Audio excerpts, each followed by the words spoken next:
My toxic mother-in-law ruined my baby shower, claimed she's the real mommy of my baby, and even got arrested after her outrageous behavior. I am 29, female, married to my wonderful husband Gary, and currently pregnant with our first child. It's been a super exciting journey so far. Gary and I have been together for a long time and got married 4 years ago. I have been trying to get pregnant since last year, and we were overjoyed when we discovered my pregnancy 6 months ago. We have navigated the ups and downs of life side by side. The news of the little one on the way has added a whole bunch of happiness to our relationship. Every day brings us a bit closer to meeting our little nugget, and we can't wait. For me, pregnancy has been a roller coaster of feelings, from the thrill of finding out to those sweet moments when you can feel your baby start kicking your stomach. Gary has been my rock throughout all of this. He's been to every doctor's appointment, we read parenting books together, and he's even helping set up a cute nursery for our soon-to-arrive baby. We're in full baby mode now, talking about names, decorating the nursery, and making plans for the future. Gary is super excited to be a dad, and it warms my heart. He's all in, sharing the load of getting ready for the baby. We're facing the challenges and fun parts of pregnancy together, enjoying every moment as we get ready to meet our little one. 2 months back, we decided it was time to share the exciting news about my pregnancy with our family. We made sure we crossed the crucial first trimester milestone and were completely certain before spreading the joy to our loved ones. We had invited all our parents and close family friends for lunch. They arrived expecting a regular lunch, but upon noticing my growing stomach, their expressions shifted to joy and amazement. My mother started crying when she saw me and confirmed that I was indeed pregnant. She understood why we had kept the news secret and was overjoyed to be a grandmother soon. She completely understood why we had kept it a secret and expressed her excitement about becoming a grandmother soon. However, Gary's mother Barbara had a completely different reaction. Instead of sharing in the joy, she reacted angrily upon learning that we had kept the pregnancy hidden. She felt left out and accused me specifically of intentionally excluding her. Despite my attempts to explain the reason behind our decision, she continued to look pissed and refused to engage with me further. Her disapproval cast a shadow over what should have been a joyful family occasion. Throughout the night, Barbara didn't address me at all. She displayed disrespect not only towards me, but also towards my mother, who had always been nothing but kind to her during their previous encounters. Barbara remained unresponsive during discussions, buried in her phone while everyone else engaged in the family gatherings. It was clear that she was upset, and her discontentment was palpable. She openly expressed to everyone how she had no idea about my pregnancy, making her feel as if she had lost precious time with a grandchild who hadn't even been born yet. My husband and one of his brothers picked up on her frustration. As the tension escalated, I reached a breaking point and decided to step out for a moment to gather myself. My mother, who noticed my distress, came to comfort me until I felt composed enough to return. As the night came to an end, Barbara made a deliberate point of saying goodbye to me last. After observing the disapproving stares from my husband's sister and parents the entire day, she barely exchanged more than a hi and bye with me. Later, my husband walked them to the car, where they ended up having a heated argument, which I could hear clearly standing in the foyer. Barbara took the opportunity to vent her complaints about me, further escalating the strained situation. Thankfully, all our guests had left by this moment, so it was just me, my parents, Gary, and his parents. She angrily told him that she couldn't believe that I had the audacity to keep this pregnancy from her, and that I did not consider family at all. My husband calmly let her know that he and I had both decided to wait until we were out of the danger zone, and that everything was fine before sharing the news with everyone. Hearing this, Barbara started yelling. This is how their conversation went. "This is our grandchild we're talking about. I deserve to know from the very beginning." "Mom, it's not about deserving or not. It was a decision we made together. She just wanted to be cautious." "Cautious? I'm her mother-in-law. She should have trusted me with this. This is all her fault." This is when my husband lost his temper. Up until this point, he had held himself back, but when he heard his mother continue to accuse me, I watched his face get red in anger. He firmly told his mother that if she was blaming me, she should blame him as well, since he was equally responsible for the decision. He continued to tell her that she needed to get over this and stop overreacting. Barbara told him that he should open his eyes, as he was letting me control everything, and as his mother. She should have been the first to know if her son was having a grandchild. My husband stood his ground and asked her to stop attacking me, saying that he loved her but that she needed to leave and cool off before saying something she would later regret. As Barbara stormed away, leaving my husband standing there visibly frustrated and disappointed with his mother's reaction, I was unaware of the tears streaming down my face. The sharpness of her words had left me hurt and bewildered. Gary, quick to notice my distress, rushed to comfort me and gently guided me back into the house. My parents, sensing the tension, graciously stayed back until I felt emotionally composed and reassured. Barbara didn't just stop there. Later that night, I received a message from her, and my anxiety heightened, anticipating the content. Her message read, "I must say, I am deeply disappointed in you. You knowingly kept a significant piece of information from me, and I find that absolutely unforgivable. I can't believe you would rob me of the joy of knowing about my grandchild from the very beginning. This is not how a family should operate, and I find it disrespectful and hurtful. Instead of apologizing to me for your immature action, you are now causing a divide between me and my son. Shame on you." Her words cut through me, and I couldn't help but feel a mix of anger and hurt. I showed the message to Gary, and he was beyond pissed. He couldn't fathom why his mother would react so negatively and place the blame squarely on me. Gary decided to call her, warning her not to send such negative messages as it might distress me further. He even went as far as to threaten to cut her off if this behavior continued. Gary's words and his angry tone seemed to have an impact on Barbara. Faced with the possibility of being cut off, she changed her tune. Instead of acknowledging her own role in the conflict, she proposed a solution. She claimed the only way she could forgive us for what she perceived as a slight was if we allowed her to throw us a baby shower. This sudden turn of events left us both surprised and skeptical about her motives. She continued to plead, saying that nothing would bring her more joy than to throw a grand celebration for me and her grandchild, where she would be taking care of everything. Gary looked at me, curious, but I remained skeptical. Barbara's sudden change of heart seemed more like a tactical move to regain control and assert her dominance rather than a genuine attempt at reconciliation. Despite my reservations, Gary, always wanting to find the middle ground and keep the peace, entertained the idea of accepting her offer. I expressed my concerns to Gary, stressing that accepting her offer might only fuel her belief that her behavior was acceptable. Gary understood my perspective, but told me that he hoped that by allowing his mother to throw a baby shower for me, it could be a way for us to mend fences and create a more harmonious family environment before the baby arrived. I begrudgingly agreed, and Gary informed his mother to go ahead with the planning for my baby shower. She was overjoyed and expressed her gratitude for allowing her to take charge. Despite entrusting her with the responsibility, I had assumed there would be some level of collaboration, where she would seek my input and consider my preferences for my own baby shower. With the event still a month away, I anticipated more detailed planning to unfold in the coming weeks. However, to my dismay, I discovered that my mother-in-law had gone rogue. She took it upon herself to purchase all the decorations, choose the games, and plan activities without consulting anyone, including me. When my mother reached out to her to discuss the baby shower, my mother-in-law simply informed her that everything had been decided and that it would be a surprise for me. The lack of communication and consideration left me feeling disheartened and frustrated, as the event meant to celebrate a joyous occasion was now being shaped without any regard for my preferences or wishes. On the day of my baby shower, the air was filled with a mix of excitement and tension.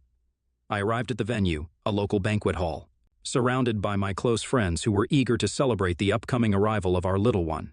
As I walked in, I couldn't help but notice the outrageous decorations that my mother-in-law had chosen. A sea of brown and beige balloons adorned every corner, depicting a theme that was entirely her creation. I absolutely hated the decorations, as they looked like a misguided attempt at a safari theme gone wrong. The overwhelming presence of brown and beige clashed with the vibrant atmosphere I had envisioned for the celebration. I had imagined soft pastels and delicate touches for my baby shower, but clearly my mother-in-law had gone the opposite way. The tension in the air escalated when my eyes fell upon an eye-catching display near the entrance, an enormous banner featuring an elaborate collage of my husband's baby pictures with Barbara. Everyone looked at it, confused, as we couldn't understand why she would choose to display my husband's baby pictures during my baby shower. I looked at her questioningly, and she laughed it off, saying that she expected our baby to look exactly like my husband, and that she was very proud of how cute my husband was as a child. Hence, she wanted to display it for everyone. I stared at her, trying to comprehend if she had actually lost her mind. It was clear that she was determined to make the day more about her own experiences as a mother than about the imminent addition to our family. As more guests began to arrive, their expressions ranged from confusion to polite discomfort. Looking around the room, the sea of brown and beige balloons, coupled with the towering banner showcasing my mother-in-law and my husband, created an ambiance that was far from the elegant and joyous atmosphere I had envisioned for my baby shower. I exchanged apologetic glances with some of my friends, who clearly shared my sentiment. When my mother walked in, her eyes widened in shock, observing the absolute horror that my mother-in-law had unleashed upon the venue. Her eyes then locked onto the banner, and I could sense her disbelief at the audacity of showcasing a collage that, instead of celebrating my baby's arrival, seemed more like an exhibition of my husband's childhood. In a bold move, my mother walked over to the banner, her expression shifting from disbelief to determination. Without uttering a word, she firmly grabbed hold of the banner, decisively removing it from its prominent display. The room fell silent, and all eyes turned towards my mother as she carried away the intrusive display that overshadowed the celebration. I couldn't help but feel a surge of gratitude towards my mother for her unwavering support. My mother-in-law, who was busy talking to other guests, looked in horror, watching my mother throw the banner into the dustbin. In a disapproving tone, she asked, "What do you think you're doing? That banner was a special touch to celebrate the baby and the family." My mother, undeterred by the disapproval, responded with a firm yet composed voice, "This celebration is about my daughter and her baby, not a showcase of your personal achievement." The guests around them were drawn to this unexpected confrontation. My mother-in-law, sensing the attention shift, tried to regain control of the situation. "Well, I thought it would be nice for everyone to know who's responsible for this beautiful event. As I was responsible for throwing this lovely event, I wanted everyone to see how cute Gary was as a child," she retorted, attempting to mask her annoyance. Undeterred, my mother continued, "Barbara, you begged my daughter to allow you to throw this baby shower for her after how you behaved with her last time. This is my daughter's baby shower, and not a platform for your personal agenda or attempt to steal the spotlight." The room hushed as the exchange unfolded, with guests glancing at each other in discomfort. My mother-in-law, realizing that her attempt to dictate the narrative had backfired, retreated with a forced smile and returned to her conversations with other guests. The baby shower continued after that, with me trying my best to focus on the positive energy from my friends and family, despite the tension that was lingering throughout the event. I thought there would be no other surprises from my mother-in-law, who seemed to be drinking a little too much for a baby shower, but there was nothing that I could say to her anyway. We played various party games, and the guests seemed to be slowly starting to enjoy themselves. Then it was time for the gift opening session, and I was pleasantly surprised by everyone's thoughtful gifts for my baby. However, my anticipation turned into bewilderment as my mother-in-law handed me a conspicuously large gift box with an exaggerated grin on her face. The room fell silent, and I felt a wave of embarrassment and frustration. My mother looked at her angrily. The guests exchanged awkward glances, unsure of how to react to this unexpected turn of events. In an attempt to diffuse the tension and not create any more awkwardness, I mustered a weak smile and thanked her for the thoughtful gift, all the while suppressing the urge to roll my eyes. The situation escalated further when it was time for the cake-cutting ceremony. My mother-in-law had ordered an extravagant tiered cake with over-the-top decorations. She made a big show of it, clinking her glass to make everyone look at her. I was starting to get pretty annoyed, wondering what she was up to now. We all looked at her curiously and waited for her to speak. Barbara then announced that she had come up with the perfect name for our baby girl. I froze hearing her words. Keep in mind that we hadn't even settled on a name ourselves. She proudly declared that the baby would be named after her great-grandmother, with a name that seemed straight out of a Victorian novel. I was shocked and a little irritated that she assumed she had the naming rights. I stepped in politely, explaining that my husband and I wanted to pick our baby's name together. It was a choice we wanted to make as parents. However, my mother-in-law wasn't having any of it. She insisted that she had the perfect name and that, if I was a good daughter-in-law, I should accept it since she had spent so much money on the baby shower. I was shocked at her sense of entitlement. I firmly stated that only my husband and I had the right to name our baby, and regardless of who hosted the baby shower, this decision was ours alone. That's when my mother-in-law started yelling at me in front of everyone, claiming I was extremely disrespectful and should be grateful for all she'd done. She went on to criticize my upbringing, insisting that I should be thanking her instead of denying her the right to name the baby. Barbara grew increasingly aggressive, pointing her fingers at my face. My mother stepped in, standing in front of me as a shield. Barbara continued to shout, asserting herself as the actual mommy of my baby, since she gave birth to my husband and it was his sperm that impregnated me. Her words were truly disgusting to hear. Despite my mom's attempt to stop Barbara's nasty comments, she just got angrier. She kept on insulting me and said my mom did a terrible job raising me. It was clear she had too much to drink, and trying to talk sense into her was pointless. The whole situation was getting worse, making everyone uncomfortable. Realizing the escalating situation, I decided I had endured enough humiliation. Trying to salvage some dignity, I decided to walk out with the gifts my friends had generously brought, leaving behind the present that my mother-in-law had given me. However, Barbara, in her intoxicated state, snatched the gifts back from my hands and tossed them to the ground, accusing me of being ungrateful and a witch who was coming between her and her son. The tense atmosphere drew more attention, and I noticed some people starting to film the incident. In an effort to contain the chaos, I asked one of my close friends to politely request people to leave the event. Barbara, undeterred, continued hurling nasty accusations at me, creating a scene that no one could have anticipated when they arrived for what was supposed to be a joyous occasion.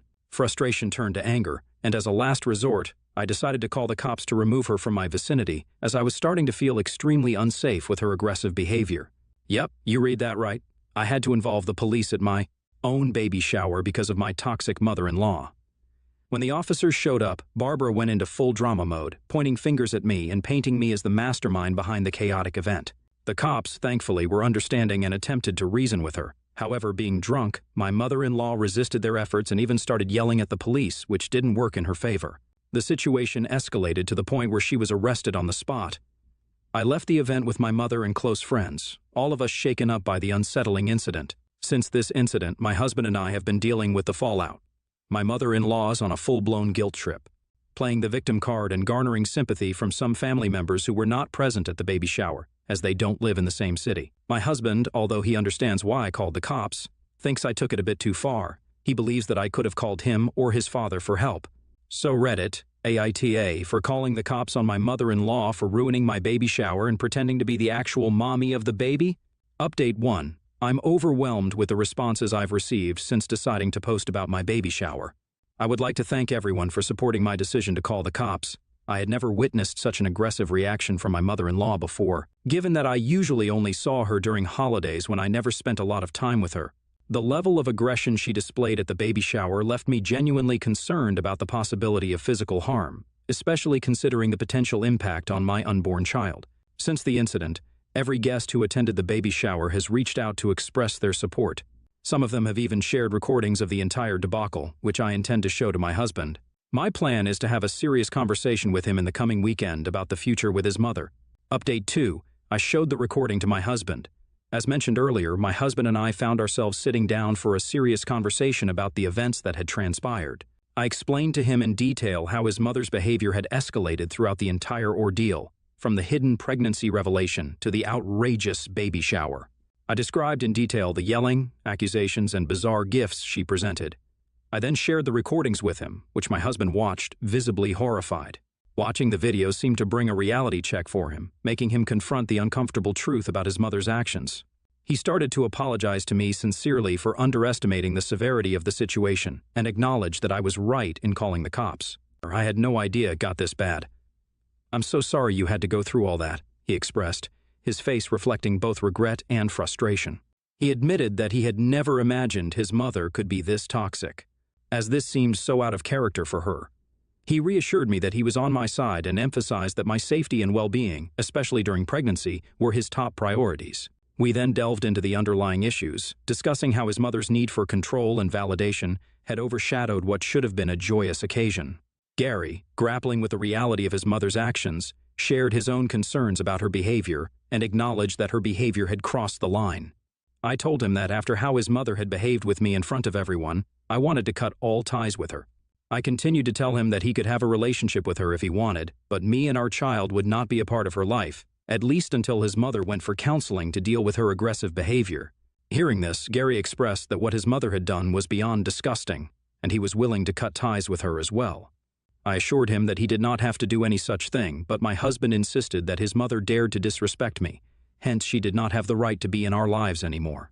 He understood that this behavior by his mother was not just about the baby shower, but might have been a culmination of long-standing issues. Moving ahead, Gary has reassured me that he will personally communicate our decision to his mother, making it clear that cutting her off from our lives is entirely his choice. I've also asked him to warn her that if she decides to show up unexpectedly at our doorstep to force me to accept her back in our lives, then I will be forced to call the cops on her again.